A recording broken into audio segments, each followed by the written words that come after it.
നമസ്കാരം. എക്സാം പോയിന്റിന്റെ പുതിയൊരു ക്ലാസ്സിലേക്ക് എല്ലാ പ്രിയ കൂട്ടുകാർക്കും വീണ്ടും സ്വാഗതം. ഇത് വാക്കുകൾ സർഗതാളങ്ങൾ എന്ന് പറഞ്ഞ യൂണിറ്റിലെ ഒരു പ്രധാനപ്പെട്ട ഒരു കവിതാഭാഗമാണ്. ഇത് എഴുതിയിരിക്കുന്നത് പ്രശസ്തനായിട്ടുള്ള എഴുത്തുകാരനും കവിയുമായിട്ടുള്ള ശ്രീ വയലാർ രാമവർമ്മയാണ്. ഒരുപാട് അർത്ഥതലങ്ങൾ പങ്കുവയ്ക്കുന്ന, ഒരുപാട് ചിന്തിക്കേണ്ട വിഷയങ്ങൾ പറയുന്ന മനോഹരമായിട്ടുള്ള ഈ ഒരു വയലാർ രാമവർമ്മ എന്ന് പറഞ്ഞ കവിയുടെ മുഴുവൻ പാഠവും എടുത്തു കാണിക്കുന്ന ഒരു കവിതയാണ് ഈ ഒരു കവിത. പാഠഭാഗത്തിന്റെ പേര് ഒരിക്കൽ കൂടി പറയുകയാണ്, അശ്വമേധം. എക്സാം പോയിന്റിന്റെ ഗൈഡിനെ ആസ്പദമാക്കിയിട്ടാണ് നമ്മൾ ഈ ഒരു പാഠഭാഗം എടുക്കുന്നത്. അപ്പൊ എന്തെങ്കിലും ഒരു ഡൗട്ടൊക്കെ ഉണ്ടെങ്കിൽ നിങ്ങൾക്ക് എക്സാം പോയിന്റിന്റെ ഗൈഡ് ഒന്ന് ചെക്ക് ചെയ്യാവുന്നതാണ്. അപ്പൊ നമുക്ക് പാഠഭാഗത്തിലേക്ക് കടക്കാം. ടെക്സ്റ്റ് ബുക്കൊക്കെ നോക്കിയിരിക്കുക, ശ്രദ്ധിച്ചിരിക്കുക. ഭാരതം കണ്ട ഏറ്റവും മികച്ച കവികളിൽ ഒരാളാണ് ശ്രീ വയലാർ രാമവർമ്മ. വ്യക്തമായിട്ടുള്ള നിലപാടുകളുള്ള ഒരു എഴുത്തുകാരനായിരുന്നു വയലാർ. കേവലം ഒരു കവി മാത്രമായിരുന്നില്ല, ഒട്ടനവധി സിനിമാ ഗാനങ്ങളും അദ്ദേഹം രചിച്ചിരുന്നു. അതുകൊണ്ട് തന്നെയാണ് മലയാളിക്ക് ഏറെ പ്രിയപ്പെട്ട ഒരു വ്യക്തിയായിട്ട് ശ്രീ വയലാർ രാമവർമ്മ മാറിയതും.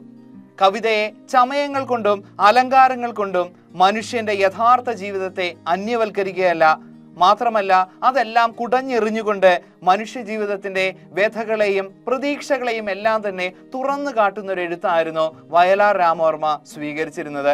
അദ്ദേഹത്തിന്റെ ചില ജീവിത കാര്യങ്ങളിലേക്ക് നമുക്കൊന്ന് കടക്കാം. കേരളത്തിലെ പ്രശസ്തനായിട്ടുള്ള ഒരു കവിയും അനേകം ജനപ്രിയ ചലച്ചിത്ര നാടക ഗാനങ്ങളുടെ രചയിതാവുമാണ് വയലാർ എന്ന പേരിൽ അറിയപ്പെടുന്ന ശ്രീ വയലാർ രാമവർമ്മ. 1928 മാർച്ച് 25 അദ്ദേഹം ജനിച്ചത്. വിപ്ലവ കവി എന്നുള്ളൊരു പേര് കൂടി അദ്ദേഹത്തിനുണ്ട്. ആലപ്പുഴ ജില്ലയിലെ ചേർത്തല താലൂക്കിലായിരുന്നു അദ്ദേഹം ജനിച്ചത്. കവി എന്നതിലുപരി മികച്ച ഒരു സിനിമാ ഗാന രചയിതാവ് എന്ന നിലയിലാണ് വയലാർ രാമവർമ്മ കൂടുതൽ പ്രശസ്തനായത്.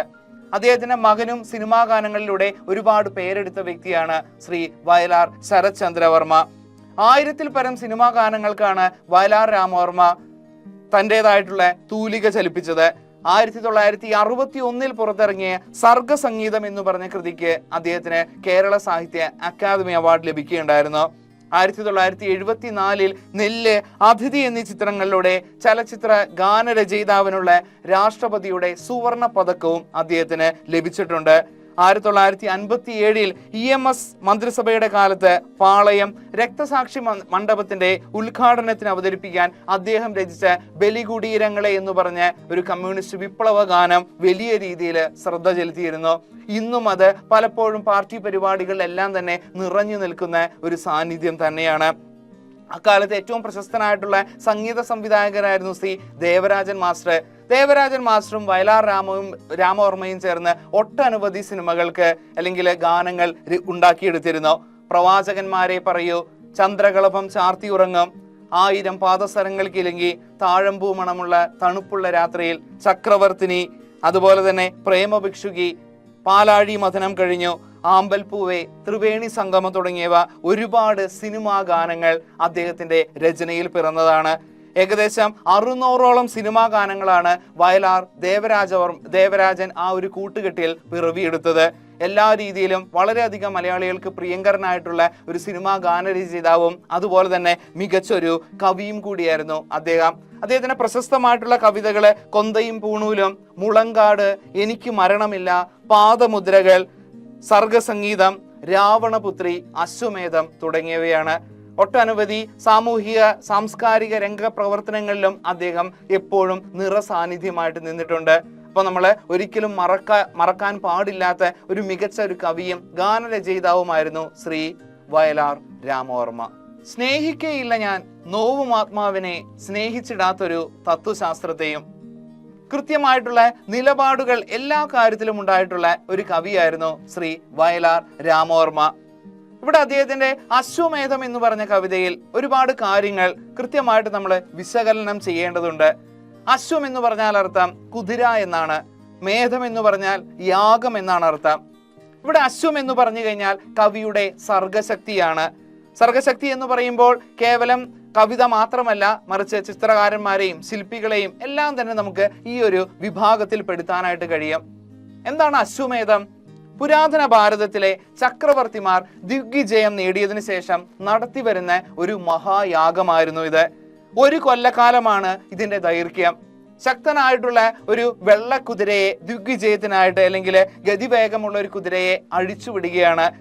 ഒരു കൊല്ലം ഇത് നീണ്ടു നിൽക്കുന്നു. ഇതിന് കൂടെയായിട്ട് ഒരുപാട് പടയാളികളെയും അതുപോലെ തന്നെ ഇതിന് നേതൃത്വം നൽകുന്ന ഒരാളും എല്ലാം തന്നെ ഉണ്ടാവും. അശ്വത്തെ ആരാണോ തടയുന്നത് ആ രാജാവുമായിട്ട് പടവെട്ടുക ഉണ്ടാവുന്നു. ആ പടവെട്ടി ജയിക്കുന്നവർ പിന്നീട് അധികാര സ്ഥാനങ്ങളിൽ ഏർപ്പെടുകയും അതുപോലെ തോൽക്കുന്നവർ അടിമയെ പോലെ കഴിയേണ്ടിയും വരുന്നു. അപ്പൊ അത്രത്തോളം പ്രാധാന്യം ഒരു കാലഘട്ടത്തിൽ ഉണ്ടായിരുന്നു. ഇതിന്റെ ഏറ്റവും പ്രശ്നമുള്ള ഒരു കാര്യം എന്ന് പറഞ്ഞു കഴിഞ്ഞാൽ പലപ്പോഴും ഈ കുതിരയെ പിടിച്ചു കിട്ടുന്നയാൾ ആ കുതിരയെ ചിലപ്പോൾ അതിന്റെ അവയവങ്ങൾ അറുത്തുകൊണ്ട് യാഗത്തിൽ അർപ്പിക്കുകയും ചെയ്യുന്നു. ശരിക്കും ഒരു ദുരാചാരം തന്നെയായിരുന്നു. ഈ ഒരു പേര് സ്വീകരിക്കാൻ കാരണം എന്ന് പറഞ്ഞു കഴിഞ്ഞാൽ മനുഷ്യന്റെ കലാ, സാഹിത്യ, ശാസ്ത്ര, സാമൂഹിക, കായിക ശക്തികളെല്ലാം തന്നെ നമുക്കിവിടെ അശ്വമായിട്ട് കണക്കാക്കുന്നുണ്ട്. ലോകം മുഴുവനുള്ള ഈ ഒരു ജീവിതത്തിലും സംസ്കാരത്തിലും മാറ്റമുണ്ടാക്കാനായിട്ട് കവിയുടെ അശ്വമേധം തുടങ്ങിയാണ്. തന്റെ കവിതയിലൂടെ ഒരു സാമൂഹിക പരിവർത്തനം ഉണ്ടാകണം എന്നുള്ളൊരു ആഗ്രഹം അദ്ദേഹത്തിനുണ്ടായിരുന്നു. അതുകൊണ്ട് തന്നെയാണ് അദ്ദേഹം തന്റെ സർഗശക്തിയാകുന്ന അശ്വത്തെ ലോകത്തിലേക്ക് തുറന്നുവിടുന്നത്. അപ്പൊ നമുക്ക് കവിതയിലേക്ക് കടക്കാം. ടെക്സ്റ്റ് ബുക്ക് നോക്കിയിരിക്കുക, കവിത വായിച്ച് ആശയം പറയാം. ആരൊരാളൻ കുതിരയെ കെട്ടുവാൻ, ആരൊരാളതിൻ മാർഗം മുടക്കുവാൻ, ദിഗ്വിജയത്തിനൻ സർഗശക്തിയാം ഈ കുതിരയെ വിട്ടയക്കുന്നു ഞാൻ. ഈ ഒരു വരികളിൽ പറയുന്നത് ലോകം മുഴുവനുമുള്ള ആ ഒരു മനുഷ്യവംശത്തിന്റെ ജീവിതത്തിലും സംസ്കാരത്തിലും മാറ്റമുണ്ടാക്കാനായിട്ട് കവി തന്റെ അശ്വമേധം തുടരുകയാണ്. അശ്വമേധം എന്ന് പറഞ്ഞാൽ ഉദ്ദേശിക്കുന്നത് അദ്ദേഹത്തിന്റെ സർഗശക്തിയാണ്. തന്റെ സർഗശക്തി കൊണ്ട് സമൂഹത്തിൽ എന്തെങ്കിലും ഒരു മാറ്റം ഉണ്ടാക്കണമെന്നാണ് അദ്ദേഹത്തിന് ആഗ്രഹം. ആരാണ് തന്റെ സർഗശക്തിയെ, തന്റെ കുതിരയെ കെട്ടുവാനായിട്ട് അതുപോലെ തന്നെ തന്റെ മാർഗം മുടക്കാൻ ഇവിടെ ഉള്ളത് എന്നുള്ളൊരു ചോദ്യമാണ് അദ്ദേഹം ഉന്നയിക്കുന്നത്. ആ കഴിവുകൊണ്ട് ആ കലാ, കായിക, സാംസ്കാരിക, സാമൂഹിക പ്രവർത്തനങ്ങൾ അതുപോലെ തന്നെ ഇങ്ങനെയുള്ള കലാകാരന്മാരെ തടയാനായിട്ട് ഒരാൾക്കും ഒരു ശക്തിക്കും കഴിയില്ല എന്നുള്ള ഒരു സൂചനയാണ് അവിടെ പകർന്നു വരുന്നത്. വിശ്വ സംസ്കാര വേദിയിൽ പുത്തനാം അശ്വമേധം നടത്തുകയാണ് ഞാൻ. വിശ്വ സംസ്കാര വേദിയിലെ ഒരു പുതിയ അശ്വമേധം ഞാൻ നടത്തുകയാണെന്നാണ് കവി പറയുന്നത്. എന്ന് പറഞ്ഞു കഴിഞ്ഞാൽ സമൂഹത്തിൽ മാറ്റമുണ്ടാകാനായിട്ട് തന്റെ സർഗശക്തിയെ വിനിയോഗിക്കുകയാണ് കവി. നിങ്ങൾ കണ്ടോ ശിരസുയർത്തി പായുമെൻ കുതിരയെ, ചെമ്പൻ കുതിരയെ. ഇവിടെ ചെമ്പൻ കുതിര എന്ന് പറയാൻ കാരണം വിപ്ലവത്തിന്റെ പ്രതീകമാണ് ആ ഒരു ചെമ്പൻ കുതിര. നിങ്ങൾ കണ്ടോ ശിരസുയർത്തി പായുമെൻ കുതിരയെ എന്ന് പറഞ്ഞു കഴിഞ്ഞാൽ സമൂഹത്തിൽ മാറ്റമുണ്ടാക്കാനായിട്ട് ചാടി നടക്കുന്ന അല്ലെങ്കിൽ അത്രയും ശക്തമായിട്ട് പ്രതികരിക്കുന്ന ആ ഒരു കുതിരയെ കണ്ടോ എന്ന് ഇവിടെ കവി ചോദിക്കുകയാണ്. അതിന്റെ ഒരു പ്രത്യേകതകളെ പറ്റിയിട്ടാണ് ഇനിയുള്ള വരികളിൽ പറയുന്നത്. എന്തൊരു ഉന്മേഷമാണതിൻ കൺകളിൽ, എന്തൊരു ഉത്സാഹമാണതിൻ കാൽകളിൽ. കണ്ണുകളിൽ ഉന്മേഷവും അതുപോലെ തന്നെ കാലുകളിൽ ആവേശവും നിറച്ച് കുഞ്ചിരോമങ്ങൾ തുള്ളിച്ചുകൊണ്ട് സഞ്ചരിക്കുന്ന ഒരു ചെമ്പൻ കുതിരയാണ് കവിയുടെ സർഗശക്തി. ശക്തമായിട്ട് എന്തിനെതിരെയും പോരാടാനുള്ള ഒരു മാനസിക വ്യാപാരം അദ്ദേഹത്തിന്റെ മനസ്സിലുണ്ടെന്നർത്ഥം. കോടാനുകോടി പുരുഷാന്തരങ്ങളിൽ കൂടി നേടിയതാണതിൻ ശക്തികൾ, വെട്ടി വെട്ടി പ്രകൃതിയെ മല്ലിട്ടു വെറ്റി നേടിയതാണതിൻ സിദ്ധികൾ. ലോകത്ത് മുഴുവൻ നടന്ന ഒരു വർഗ സമരങ്ങളുടെയും വിപ്ലവ മുന്നേറ്റങ്ങളുടെയും സൂചനകള് നമുക്ക് ഈ ഒരു വരികളിൽ കാണാൻ കഴിയാം. അവയെല്ലാം തന്നെ മനുഷ്യ പുരോഗതിയിൽ നിർണായക പങ്ക് വഹിച്ചതാണ്. കവിയുടെ സാമൂഹിക ബോധത്തെക്കുറിച്ച് കൃത്യമായിട്ട് തന്നെ ഈ ഒരു വരികൾ വെളിപ്പെടുത്തുന്നുണ്ട്. കോടാനുകോടി പുരുഷാന്തരങ്ങളിൽ കൂടി നേടിയതാണ് അതിന് ശക്തികൾ. ഓരോ കാലഘട്ടം ഇന്നലെയോ തുടങ്ങിയതല്ല ഈ ഒരു യാത്ര. ഇതിന്റെ ഒരു ശക്തി നേടിയെടുത്തത് ഒരുപാട് കാലപ്പഴക്കമുണ്ട്, ഒരുപാട് നാളത്തെ അധ്വാനമാണ്, ഒരുപാട് പേരുടെ പ്രയത്നമാണ്.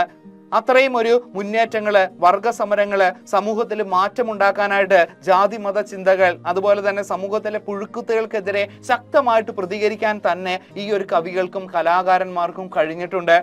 അവര് നേരിട്ട് യുദ്ധം ചെയ്യുകയല്ല, പക്ഷെ ആ തൂലിക പടവാളാക്കിയിട്ടാണ് അവർ എപ്പോഴും പ്രതികരിച്ചിട്ടുള്ളത്.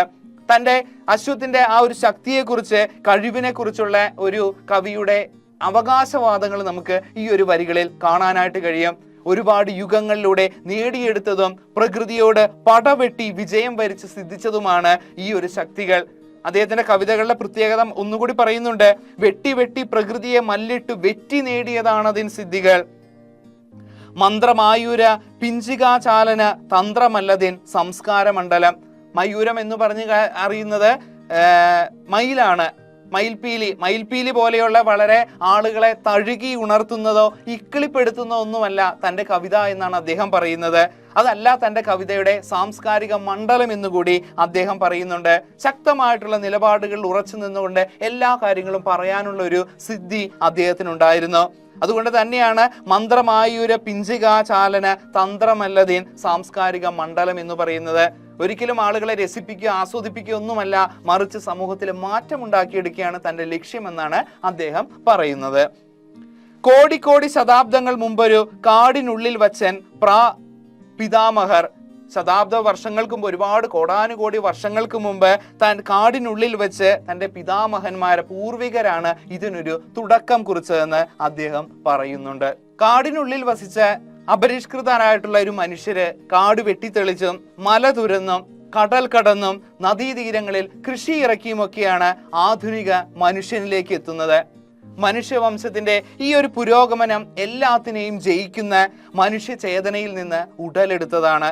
കവിതയും സാഹിത്യവും കലകളും അതുപോലെ മനുഷ്യരെ സുഖിപ്പിക്കാനും മായാലോകത്തിലേക്ക് നയിക്കാനുള്ളതും മാത്രമല്ല, മറിച്ച് മാനവരാശിയുടെ മുന്നേറ്റത്തിനു കൂടി വേണ്ടതാണെന്നാണ് ഇവിടെ കവി പറയുന്നത്. ഒരുപാട് വർഷങ്ങളുടെ ഒരു അധ്വാനം, ഒരുപാട് വർഷങ്ങളുടെ ഒരു പാരമ്പര്യം തന്നെ ഈ ഒരു സർഗശക്തിക്ക് അവകാശപ്പെടാനുണ്ട്. ശതകോടി വർഷങ്ങൾക്ക് മുമ്പ് വനത്തിനുള്ളിൽ വെച്ച് തൻ്റെ മുതുമുത്തച്ഛന്മാരാണ് ഈ അശ്വത്തെ ആദ്യമായി കാണുന്നതെന്നാണ് കവി പറയുന്നത്. നമുക്ക് വേണമെങ്കിൽ വാൽമീകി ആദിമ കവിയായിട്ടുള്ള വാൽമീകിയുടെ കാര്യമെല്ലാം തന്നെ ഇവിടെ വേണമെങ്കിൽ പറയാവുന്നതാണ്. കണ്ടതാണ് ഈ കുതിരയെ കാട്ടുപുൽത്തണ്ടു നൽകി വളർത്തി മുത്തശ്ശിമാർ, കാട്ടുചോലകൾ പാടിയ പാട്ടുകളേറ്റു പാടിപ്പഠിപ്പിച്ച മുത്തശ്ശിമാർ. ഈ വരികളിൽ പറയുന്നത് പിന്നീട് പ്രകൃതിയുടെ താളമറിയുന്ന മുത്തശ്ശിമാർ അതിനെ വളർത്തിക്കൊണ്ടുവരികയാണ്. മണ്ണടിഞ്ഞ എത്രയോ ചരിത്ര സത്യങ്ങൾക്ക് മുകളിലൂടെയാണ് അശ്വമി സഞ്ചരിച്ചു കഴിഞ്ഞിരിക്കുന്നത്. അതിന്റെ പ്രയാണത്തിൽ പ്രതാപം കാണിച്ച ഒരുപാട് ഭരണകൂടങ്ങൾ തകർന്നു വരെ പോയിട്ടുണ്ട്. അതാണ് ബാക്കിയുള്ള വരികളിൽ നമുക്ക് കാണാനായി കഴിയുന്നത്. ഇന്നലെ ചരിത്രം മയങ്ങുന്ന മണ്ണിലൂടെ കുതിച്ചു പാഞ്ഞിടവേ എത്ര ശവകുടീരങ്ങളിൽ നൃത്തമാടിയതാണ് ആ കുളമ്പുകൾ എന്ന് പറഞ്ഞു കഴിഞ്ഞാൽ പല മേഖലകളിലൂടെ സഞ്ചരിച്ചിട്ടുണ്ട് ഈ ഒരു സർഗശക്തി. കേവലം ആളുകളെ സുഖിപ്പിക്കാൻ വേണ്ടി മാത്രമുള്ളതല്ല, ഒരുപാട് ചരിത്ര സത്യങ്ങളെല്ലാം തന്നെ അടയാളപ്പെടുത്തി പോയിട്ടുണ്ട് ഈ സർഗശക്തികൾ. എന്ന് പറഞ്ഞു കഴിഞ്ഞാൽ നമ്മളൊരു കവിത എഴുതുകയാണ്, അല്ലെങ്കിൽ ഒരു ശില്പം വരയ്ക്കുകയാണ്, ഇതെല്ലാം തന്നെ ആ കാലഘട്ടത്തിൽ നടന്ന പ്രശ്നങ്ങൾ അല്ലെങ്കിൽ സംഭവങ്ങളെല്ലാം തന്നെ അടയാളപ്പെടുത്തിയാണ് എഴുത്തുകാരെ എഴുതുന്നത്.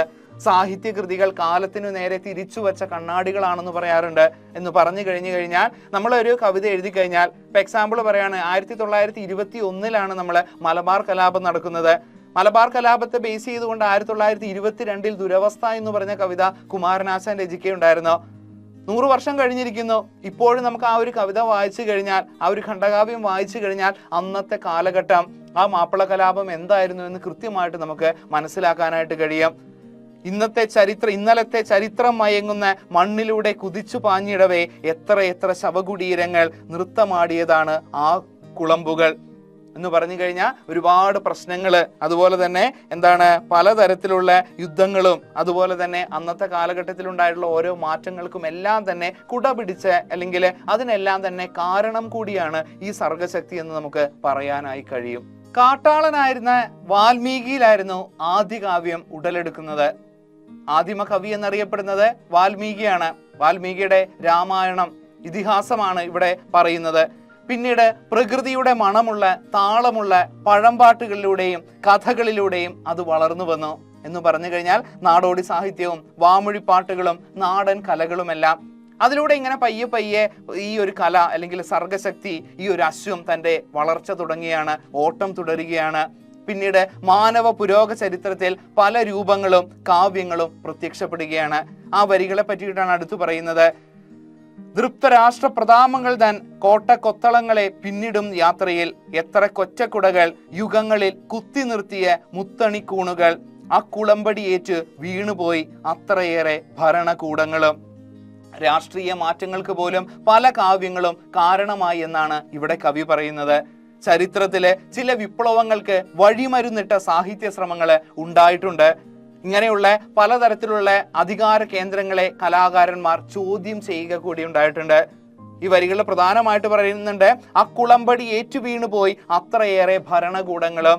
സർഗശക്തി കൊണ്ട്, ആ കവികളുടെ അല്ലെങ്കിൽ ആ കവിതയുടെ ശക്തി കൊണ്ട്, അല്ലെങ്കിൽ ഓരോ കൃതികളുടെ കലാകാരന്മാരുടെ കഴിവ് കൊണ്ട് ഭരണകൂടങ്ങൾ വരെ തകർന്നടിഞ്ഞു പോയിട്ടുണ്ട്. ഭരണസിരാ കേന്ദ്രങ്ങളില് രാഷ്ട്രീയ പശ്ചാത്തലങ്ങളിലെല്ലാം തന്നെ മാറ്റമുണ്ടാക്കി എടുക്കാനും ഈ ഒരു കവിതകൾക്ക് സർഗശക്തിക്ക് കഴിഞ്ഞിട്ടുണ്ടെന്ന് നല്ല രീതിയിൽ തന്നെ അഭിമാനത്തോടു കൂടി കവി പറയുകയാണ്. എപ്പോഴും സാഹിത്യകൃതികൾ നമുക്ക് ഒരുപാട് കാര്യങ്ങൾ അത് നമുക്ക് എക്സാമ്പിൾ ആയിട്ട് പറയാനായിട്ട് കഴിയാം. ഒരുപാട് ഇപ്പോൾ ബലികുടീരങ്ങളെ പോലെയുള്ള ഒരു കവിത, അല്ലെങ്കിൽ ആ ഒരു നാടക ഗാനങ്ങള്, അതുപോലെ അടുക്കളയിൽ നിന്ന് അരങ്ങത്തേക്ക് എന്ന് പറഞ്ഞൊരു നാടകം, ഇതെല്ലാം തന്നെ എന്ന് പറഞ്ഞാൽ ഒരുപാട് മാറ്റങ്ങൾക്ക് വിധേയമാക്കിയിട്ടുണ്ട് രാഷ്ട്രീയ പശ്ചാത്തലത്തിലും. അതുപോലെ തന്നെ വയലാറിന്റെ കവിതകള്, അതുപോലെ ONV-യുടെ കവിതകള്, ഇത്തരത്തിലുള്ള കുമാരനാശാന്റെ കവിതകള്, ഇതെല്ലാം തന്നെ രാഷ്ട്രീയപരമായിട്ടും സാമൂഹികപരമായിട്ടും ഒരുപാട് മാറ്റങ്ങൾക്ക് കാതലായി നിന്നിട്ടുണ്ട്. അതുകൊണ്ട് തന്നെ കഥയ്ക്കാണെങ്കിലും കവിതയ്ക്കാണെങ്കിലും അതുപോലെ തന്നെ ലേഖനത്തിനാണെങ്കിലും ശില്പങ്ങൾക്കാണെങ്കിലും എല്ലാം തന്നെ അതിൻ്റെതായ കാര്യങ്ങൾ വിനിയോഗിക്കാനുണ്ട്. ഈസി ആയിട്ട് സമൂഹത്തിൽ മാറ്റം കൊണ്ടുവരാനായിട്ട് കലാകാരന്മാർക്ക് കഴിഞ്ഞിട്ടുണ്ടെന്നാണ് ഇവിടെ വയലാർ രാമവർമ്മ നിസ്സംശയം പറയുന്നത്. അങ്ങനെ കുഞ്ചുരോമങ്ങൾ തുള്ളിത്തുള്ളിച്ചുകൊണ്ട് നല്ല രീതിയിൽ തന്നെ ഭരണകൂടങ്ങളെ വരെ വീഴ്ത്താനായിട്ട് കെൽപ്പുള്ള ഈ ഒരു കുതിരയെ പിടിച്ചു കെട്ടാനായിട്ട് പലരും ശ്രമിച്ചിട്ടുണ്ട്. ആ ഒരു വരികളാണ് അടുത്തൊരു ഭാഗത്ത് കാണാൻ കഴിയുന്നത്. കുഞ്ചുരോമങ്ങൾ തുള്ളിച്ചു തുള്ളിച്ച് സഞ്ചരിച്ചരി ചെമ്പൻ കുതിരയെ പണ്ട് ദൈവം കടിഞ്ഞാണുമായി വന്നു കൊണ്ടുപോയി സവാരിക്കിറങ്ങുമ്പോൾ പിന്നെ രാജകീയോന്മത്ത സേനകൾ വന്നു നിന്നു പടപ്പാളയങ്ങളിൽ. ആദ്യമായിട്ട് ആരാണ് പിടിച്ചു കെട്ടാൻ ശ്രമിച്ചത്? ദൈവമാണ്, ഈശ്വരനാണ് ആദ്യമായിട്ട് ഈ ചെമ്പൻ കുതിരയെ പിടിച്ചു കെട്ടാനായിട്ട് ശ്രമിച്ചത്. അല്പം വിപ്ലവ ചിന്തയുള്ള കമ്മ്യൂണിസ്റ്റ് ചിന്താഗതി പുലർത്തിയിരുന്ന ഒരു എഴുത്തുകാരനായിരുന്നു വയലാർ രാമവർമ്മ. അതുകൊണ്ട് തന്നെ ഈശ്വര വിശ്വാസം എല്ലാം തന്നെ അത്രയ്ക്കൊന്നും അദ്ദേഹത്തിന് ഇല്ലായിരുന്നു. പലപ്പോഴും ഈ ഈശ്വരനെ അല്ലെങ്കിൽ പ്രാർത്ഥിക്കുന്നതിനെ, അമ്പലങ്ങളെ, ഇതെല്ലാം തന്നെ അദ്ദേഹം ശക്തമായിട്ട് എതിർക്കുകയും ചെയ്തിട്ടുണ്ട്. ഇവിടെ പലപ്പോഴും പല കൃതികളും തന്നെ ഈശ്വര വിശ്വാസം പുലർത്തുന്ന രീതിയിൽ, അന്ധവിശ്വാസം ചലിപ്പിക്കുന്ന രീതിയിൽ വന്നിട്ടുണ്ട് എന്നുള്ളൊരു സൂചനയാണ് പകർന്നു നൽകുന്നത്. അതാണ് ഈ പറയുന്നത്, ഈ ചെമ്പൻ കുതിരയെ ആദ്യമായിട്ട് പിടിച്ചു കെട്ടാൻ ശ്രമിക്കുന്നത് ദൈവങ്ങളാണെന്ന്. പിന്നീട് രാജകീയോന്മത്ത സേനകൾ വന്നു നിന്നു പടപ്പാളയങ്ങളിൽ. പിന്നീട് ഈ സർഗശക്തി പ്രധാനമായിട്ട് രാജാവിന്റെ കിങ്കരന്മാരുടെ ഇടയിൽ അല്ലെങ്കിൽ രാജകൊട്ടാരത്തിലേക്ക് ചേക്കേറേണ്ട ഒരു അവസ്ഥ വന്നു. രാജാക്കന്മാർക്ക് സുഖിക്കാനും നല്ല രീതിയിൽ ആനന്ദലബ്ധി നേടാനും വേണ്ടിയിട്ടാണ് പിന്നീട് ഈ സർഗശക്തിയെ ഉപയോഗിച്ചു കൊണ്ടിരുന്നത്. ആഗമ തത്വവേദികൾ വന്നുപോൽ യോഗദണ്ഡിൽ ഇതിനെ തളയ്ക്കുവാൻ എൻ്റെ പൂർവികർ അശ്വഹൃദയജ്ഞരന്റെ പൂർവികർ വിശ്വവിജയികൾ അങ്കമാടി കുതിരയെ വീണ്ടെടുത്തണഞ്ഞു യുഗങ്ങൾ തൻ ഗായകർ. മതം, പൗരോഹിത്യം, ഭരണകൂടങ്ങൾ ഇവയെല്ലാം തന്നെ മനുഷ്യ പുരോഗതിക്ക് തടസ്സങ്ങൾ സൃഷ്ടിച്ചിട്ടുണ്ട്. മതങ്ങളാൽ ക്രൂശിക്കപ്പെട്ട ശാസ്ത്രജ്ഞന്മാർ, ഭരണകൂടങ്ങളാൽ വിലക്കപ്പെട്ട എഴുത്തുകാർ, അധികാരങ്ങളിൽ നിന്ന് മർദ്ദനമേറ്റു വാങ്ങിയ കലാകാരന്മാരെ പറ്റിയിട്ട് എല്ലാം തന്നെയാണ് ഇവിടെ സൂചിപ്പിക്കുന്നത്. ഇവരെല്ലാം തന്നെ സർഗശക്തിയെ പിടിച്ചു കെട്ടാൻ ശ്രമിച്ചിട്ടുണ്ട്. എഴുത്തുകാരൻ അവന്റെ മുഴുവൻ സ്വാതന്ത്ര്യം ഉപയോഗിച്ചുകൊണ്ട് ശക്തമായിട്ട് തന്നെ സമൂഹത്തിലെ പുഴുക്കുത്തുകൾക്കെതിരെ പ്രതികരിക്കുന്ന സമയത്ത് പലപ്പോഴും പേടിച്ചോടേണ്ടി വന്നിട്ടുണ്ട് ഭരണകൂടങ്ങൾക്ക്. അതുകൊണ്ട് തന്നെ അവർക്കെതിരെ വാളോങ്ങുന്ന ഒരു അവസ്ഥ പോലും പലപ്പോഴും നമുക്ക് കാണാനായിട്ട് കഴിഞ്ഞു. ആ ഒരു വിമർശനമാണ് ഈ ഒരു വരികളിൽ പറയുന്നത്. എൻ്റെ പൂർവികർ അശ്വഹൃദയന്റെ പൂർവികർ വിശ്വവിജയികൾ അങ്കമാടി കുതിരയെ വീണ്ടെടുത്തന്നണഞ്ഞു യുഗങ്ങൾ തൻ ഗായകർ. പിന്നീട് എൻ്റെ എല്ലാ യുഗങ്ങളുടെയും എല്ലാ ദേശത്തിൻ്റെയും പാട്ടുകാരായിട്ടുള്ള ലോകത്തെ വിജയിച്ച കാവ്യമർമ്മമറിയാവുന്ന തൻ്റെ പൂർവികരായ എഴുത്തുകളിൽ നിന്നുമാണ് കവി തൻ്റെ സർഗശക്തിയെ രൂപപ്പെടുത്തിയത്. കഴിവുള്ള ഒരുപാട് കലാകാരന്മാർ ശരിക്കും കവിതയെ ഈ ഒരു കെട്ടുപാടുകളിൽ നിന്ന് മോചിപ്പിക്കുകയും അതുപോലെ തന്നെ തൻ്റെ പൂർവികരായിട്ട് എഴുത്തുകാരിൽ നിന്നാണ് തനിക്ക് സർഗശക്തി പകർന്നു കിട്ടിയതെന്നും വയലാർ രാമവർമ്മ പറയുകയാണ്. ആ പൂർവിക ശ്രേഷ്ഠന്മാര് മാനവിക പുരോഗതിയെ മുൻനിർത്തിക്കൊണ്ട് കാലദേശങ്ങൾക്ക് അപ്പുറമുള്ള രചനകൾ നടത്തിയവരാണ്. എല്ലാ സംസ്കാരത്തിലുമുള്ളവർക്ക്, എല്ലാ വിഭാഗത്തിൽപ്പെട്ടിരുന്നവർക്ക്, അല്ലെങ്കിൽ സമൂഹത്തിന്റെ താഴേക്കിടയിലുള്ളവർക്ക് വേണ്ടിയും എല്ലാം തന്നെ സംസാരിക്കാനും സമൂഹത്തിൽ മാറ്റമുണ്ടാക്കാനും തൻ്റെ പൂർവികർ നല്ല രീതിയിൽ ശ്രമം നടത്തി. അവരാണ് തൻ്റെ കവിതയെ വീണ്ടെടുത്തതെന്ന് കൂടി ഈ ഒരു വരികളിൽ വയലാർ പറയുന്നുണ്ട്. മണ്ണിൽ നിന്നു പിറന്നവർ, മണ്ണിനെ പൊന്നണിയിച്ച സംസ്കാര ശില്പികൾ. മണ്ണിൽ പിറന്ന ഈ ഒരു കവികൾ അല്ലെങ്കിൽ എൻ്റെ പൂർവികരാണ് മണ്ണിനെ പൊന്നണിയിച്ചത്, സമൂഹത്തിൽ ഒരു മാറ്റമുണ്ടാക്കിയത്, ഒരുപാട് പേർക്ക് ഊർജം നൽകിയതെന്ന് കവി പറയുകയാണ്. നേടിയതാണ് അവരോട് ഞാൻ എന്നിൽ നാടുണർന്നൊരു നാളീ കുതിരയെ, അവരിൽ നിന്നാണ് ഞാൻ ഈ നാടുണർത്തിയ ഈ ഒരു കുതിരയെ നേടിയെടുത്ത, സർഗശക്തി നേടിയെടുത്തത്. പാരമ്പര്യമായിട്ട് ഒരുപാട് കാര്യങ്ങൾ കണ്ടറിഞ്ഞുകൊണ്ട് കേട്ടറിഞ്ഞുകൊണ്ട് പൂർവികരിൽ നിന്നാണ് എനിക്ക് ഈ ഒരു സർഗശക്തി ലഭിച്ചതെന്ന് കവി പറയുന്നു. ഈ യുഗത്തിന്റെ സാമൂഹിക ശക്തി ഞാൻ മായുകിലിന്റെ ചൈതന്യ വീജികൾ. ഈ ആധുനിക യുഗത്തിന്റെ സാമൂഹിക ശക്തിയാണ് താനെന്നും തൻ്റെ ചൈതന്യ ശക്തി ഒരിക്കലും മായുകയില്ലെന്നും കവി ഇവിടെ പ്രഖ്യാപിക്കുന്നു. ഈശ്വരനല്ല, മാന്ത്രികനല്ല ഞാൻ, പച്ചമണ്ണിൻ മനുഷ്യത്വമാണ് ഞാനൊരു ഈശ്വരനോ അതുപോലെ തന്നെ മാന്ത്രികനോ ഒന്നും തന്നെ അല്ല, മറിച്ച് ഞാനൊരു പച്ച മനുഷ്യനാണെന്ന് പറയുന്നു. കവിയുടെ മാനവിക സംസ്കാരത്തോടുള്ള ഒരു താല്പര്യവും ഇഷ്ടവും മനുഷ്യത്വവും എല്ലാം തന്നെ നമുക്ക് ഈ ഒരു വരികളിൽ ദർശിക്കാനായിട്ട് കഴിയും. തനിക്കൊരു അത്ഭുതം കാണിക്കാനായിട്ട് ഞാനൊരു ഈശ്വരനോ അതുപോലെ തന്നെ ഒരു മാന്ത്രികനോ ഒന്നും തന്നെയല്ല, പക്ഷേ എന്നെ കൊണ്ട് കഴിയുന്ന ചില കാര്യങ്ങളുണ്ട്. അത് എൻ്റെ സർഗശക്തിയിലൂടെ എനിക്ക് കിട്ടിയിട്ടുള്ളതാണ്. അത് ഞാൻ ചെയ്യുക തന്നെ ചെയ്യുമെന്ന് അദ്ദേഹം പറയുന്നു. ദിഗ്വിജയത്തിനൻ സർഗശക്തിയാം ഈ കുതിരയെ വിട്ടയക്കുന്നു ഞാൻ. അതുകൊണ്ട് തന്നെയാണ് ലോക വിജയത്തിനായിട്ട് തൻ്റെ സർഗശക്തിയായിട്ടുള്ള കുതിരയെ താൻ വിട്ടയക്കുന്നതെന്നാണ് കവി പറയുന്നത്. ആരൊരാൾ ഈ കുതിരയെ കെട്ടുവാൻ, ആരൊരാളതിൻ മാർഗം മുടക്കുവാൻ തുടങ്ങിയതുപോലെ തന്നെയാണ് കവിത അവസാനിപ്പിക്കുന്ന അദ്ദേഹം. ആരൊരാൾ ഈ കുതിരയെ കെട്ടുവാൻ, ആരൊരാളതിൻ മാർഗം മുടക്കുവാൻ.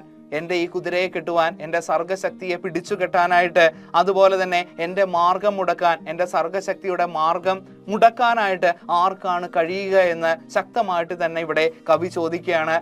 അത്രത്തോളം ഒരു സാമൂഹിക പ്രതിബദ്ധതയുള്ള ഒരു എഴുത്തുകാരനാണ്.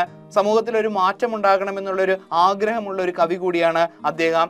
സാമൂഹ്യമായിട്ടുള്ള മുന്നേറ്റങ്ങൾക്ക് വേണ്ടി തൻ്റെ സർഗശക്തി അദ്ദേഹം ഉപയോഗിക്കുന്നുണ്ട്. തന്നിൽ അത് എന്നും നിലനിൽക്കുമെന്നും എല്ലാ സാമൂഹിക മുന്നേറ്റങ്ങൾക്കും അത് കരുത്തു പകരുന്നതാകുമെന്ന് കവി പറയുകയാണ്. തൻ്റെ ഉള്ളിലുള്ള ദയയും കാരുണ്യവും സ്നേഹവായ്പും എല്ലാം തന്നെ തൻ്റെ കവിതകളിൽ പ്രതിഫലിപ്പിക്കുമെന്നും ഈ ഒരു മനുഷ്യത്വം തൻ്റെ മുന്നിൽ, തൻ്റെ മനസ്സിൽ എല്ലാ കാലഘട്ടങ്ങളിലും നിലനിൽക്കുമെന്നും കവി പറയുന്നുണ്ട്. എപ്പോഴും നല്ലൊരു കലാകാരൻ, മികച്ചൊരു എഴുത്തുകാരൻ അല്ലെങ്കിൽ കലാകാരൻ എന്ന് പറയുന്നത് സാമൂഹിക പ്രതിബദ്ധതയുള്ള ആവണം. സമൂഹത്തിൽ ഒരു മാറ്റം ഉണ്ടാകണം. സമൂഹത്തിലെ അസമത്വം മാറ്റിയെടുക്കണം. എല്ലാവർക്കും തുല്യ അളവിൽ പ്രാധാന്യം ലഭിക്കണം. സമൂഹത്തിലെ തെറ്റുകൾക്കെതിരെ ശക്തമായിട്ട് പ്രതികരിക്കണം. ഇങ്ങനെയുള്ളവരെയാണ് മികച്ച ഒരു കലാകാരൻ എന്ന് നമുക്ക് പറയാനായിട്ട് കഴിയോ? അങ്ങനെ നോക്കുകയാണെങ്കിൽ ഒരു മികച്ച കലാകാരൻ, മികച്ച ഒരു കവി, അതുപോലെ തന്നെ അതിനേക്കാൾ ഉപരി പച്ച മനസ്സുള്ള, പച്ച മണ്ണിൽ പിറന്ന സാമൂഹിക പ്രതിബദ്ധതയുള്ള പച്ചയായിട്ടുള്ള ഒരു മനുഷ്യൻ തന്നെയാണ് വയലാർ രാമവർമ്മ എന്ന് നമുക്ക് നിസ്സംശയം പറയാനായിട്ട് കഴിയാം. അത്രത്തോളം മികച്ച കവിതകൾ രാഷ്ട്രീയ പ്രശ്നങ്ങളായിട്ടാണെങ്കിലും സാമൂഹിക പ്രശ്നങ്ങളായിട്ടുമുള്ള ഒരുപാട് കാര്യങ്ങൾക്കെതിരെ ശക്തമായിട്ട് പ്രതികരിക്കാനുള്ള ഒരു മനസ്സ് കൃത്യമായിട്ട് തന്റെ തൂലികയിലൂടെ വരച്ചു കാട്ടാനായിട്ട് അദ്ദേഹത്തിന് കഴിഞ്ഞിട്ടുണ്ട്. അത് തന്നെയാണ് ഏറ്റവും പ്രധാനപ്പെട്ട ഒരു കാര്യം. If your head beats against injustice then we are comrade എന്ന് ചെഗുവേര പറഞ്ഞിട്ടുണ്ട്. സമൂഹത്തിലെ ശക്തമായിട്ടുള്ള കാര്യങ്ങൾക്കെതിരെ അല്ലെങ്കിൽ പുഴുക്കുത്തുകൾക്കെതിരെ പ്രതികരിക്കുമ്പോഴാണ് യഥാർത്ഥത്തിൽ അവനൊരു കമ്മ്യൂണിസ്റ്റ് ആവുകയുള്ളൂ. കമ്മ്യൂണിസ്റ്റ് എന്ന് പറഞ്ഞു കഴിഞ്ഞാൽ കൊടിപിടിച്ച് മുന്നോട്ട് നടക്കുക എന്നല്ല. അത് ശക്തമായിട്ട് തന്നെ എപ്പോഴും എല്ലാവർക്കും തുല്യമായുള്ള പ്രാധാന്യം ലഭിക്കണം. അതുപോലെ തന്നെ പ്രതികരിക്കാനുള്ള ഒരു മനസ്സുണ്ടാക്കിയെടുക്കണം. സമൂഹത്തിൽ നന്മയുണ്ടാക്കിയെടുക്കണം. പുതിയൊരു വഴി വെട്ടിത്തെളിക്കണം എന്നുള്ള ചിന്തയുള്ളവനാണ് യഥാർത്ഥ കമ്മ്യൂണിസ്റ്റ്. അതുകൊണ്ട് തന്നെ യഥാർത്ഥത്തിൽ ഒരു മികച്ച ഒരു കമ്മ്യൂണിസ്റ്റ് എന്നും മികച്ച ഒരു മനുഷ്യൻ എന്നും നമുക്ക് ഇവിടെ വയലാർ രാമവർമ്മയെ പറയാനായി കഴിയും. പാഠഭാഗത്തിന്റെ ആശയം മനസ്സിലായെന്ന് വിശ്വസിക്കുന്നു. നമുക്കിനി ചോദ്യത്തിലേക്കൊന്ന് നോക്കാം. മനുഷ്യന്റെ സർഗാത്മകതയുടെ സഹായത്തോടെ കരുത്തു നേടിയെടുത്ത സാമൂഹിക ഘടകങ്ങളെ കവിതയിൽ അവതരിപ്പിച്ചിരിക്കുന്നത് എപ്രകാരമാണ്? ഇവിടെ മതങ്ങളെ പറ്റിയിട്ട് പറഞ്ഞിരുന്നു. കവിതയിലെ മതങ്ങളുടെ പ്രതീകമായിട്ടാണ് നമ്മൾ ദൈവത്തെ അവതരിപ്പിച്ചിരിക്കുന്നത്. മതങ്ങൾ കടിഞ്ഞാണുമായിട്ട് മനുഷ്യന്റെ സർഗാത്മകതയെ വരുതിയിലാക്കാൻ ശ്രമിക്കുകയായിരുന്നു. മതങ്ങൾ എന്ന് പറഞ്ഞു കഴിഞ്ഞാൽ മനുഷ്യ നന്മയ്ക്ക് വേണ്ടിയുള്ളതാണ്. പക്ഷേ ഈ മതങ്ങൾ എത്രത്തോളം മനുഷ്യനെ നശിപ്പിക്കുന്നു എന്നുള്ളതിന് ഉത്തമ ഉദാഹരണമാണ് ആ ഒരു വരികളിൽ പറയുന്നത്. ഭരണാധികാരികളും സർഗാത്മകതയുള്ളവരെ തങ്ങളുടെ സ്തുതിപാഠകരാക്കാനായിട്ട് ശ്രമിച്ചിട്ടുണ്ട്, ഇന്നും ശ്രമിക്കുന്നുണ്ട്. അതായത് കഴിവുള്ള കലാകാരന്മാരെ എല്ലാം തന്നെ ഭരണാധികാരികൾ തങ്ങളുടെ ആവശ്യങ്ങൾക്ക് വേണ്ടി വിനിയോഗിക്കാനായിട്ട് ശ്രമിച്ചിട്ടുണ്ട്. അത്രയും ഒരു വേദന പലപ്പോഴും നേരിടേണ്ടി വന്നിട്ടുള്ള ആളുകൾ തന്നെയാണ് കലാകാരന്മാര്. അത് നമുക്ക് ഇപ്പോഴും പലരിലും കാണാനായിട്ട് കഴിയാം. തത്വചിന്തകന്മാരും വേദാന്ത പണ്ഡിതന്മാരും പല സന്ദർഭങ്ങളിലും മനുഷ്യരുടെ സർഗവൈഭവത്തെ സ്വാധീനിക്കാനായിട്ട് ശ്രമിച്ചിട്ടുണ്ട്. ആർക്കും പൂർണ്ണമായി കീഴടങ്ങാതെ ഒന്നിൽ നിന്ന് മറ്റൊന്നിലേക്ക് അനായാസമായി വഴുതി മാറുന്ന പരിപൂർണ സ്വതന്ത്രമായ സർഗവൈഭവത്തെയാണ് നമുക്ക് ചരിത്രത്തിൽ കാണാൻ കഴിയുക. എന്ന് പറഞ്ഞു കഴിഞ്ഞാൽ ആർക്കും വശംവദരാകാത്ത ഒരുപാട് പേരെ നമുക്ക് പണ്ട് കാണാനായിട്ട് കഴിയുമായിരുന്നു. അതുകൊണ്ടാണ് തൻ്റെ ഈ കുതിരയെ പിടിച്ചു കെട്ടാൻ ആരാണുള്ളതെന്ന് അഹങ്കാരത്തോട് തന്നെ കവി ചോദിക്കുന്നത്. ഒന്നിലും വശംവദനാകാനായിട്ട് തനിക്ക് താല്പര്യമില്ല, ഒരു അധികാര ചിഹ്നങ്ങൾക്കും താൻ അടിമയായി നിൽക്കില്ല എന്നുള്ള വ്യക്തമായിട്ടുള്ള നിലപാട് അദ്ദേഹത്തിനുണ്ടായിരുന്നു. സർഗാത്മകതയുടെ കാര്യത്തിൽ കല എന്നോ ശാസ്ത്രം എന്നുള്ളൊരു വേർതിരിവില്ല എന്നുകൂടി ഇവിടെ അദ്ദേഹം കൂട്ടിച്ചേർക്കുന്നുണ്ട്. രണ്ടാമത്തെ ഒരു ചോദ്യത്തിലേക്ക് കിടക്കാം. ഈശ്വരനല്ല, മാന്ത്രികനല്ല ഞാൻ, പച്ചമണ്ണിൽ മനുഷ്യത്വമാണ് ഞാൻ. മനുഷ്യത്വം എന്നുള്ള ഈ ഒരു വാക്കിന്റെ പദത്തിന്റെ പൊരുൾ വിശദമാക്കുക. മനുഷ്യത്വം അറിയാം നമുക്ക്, അല്ലേ?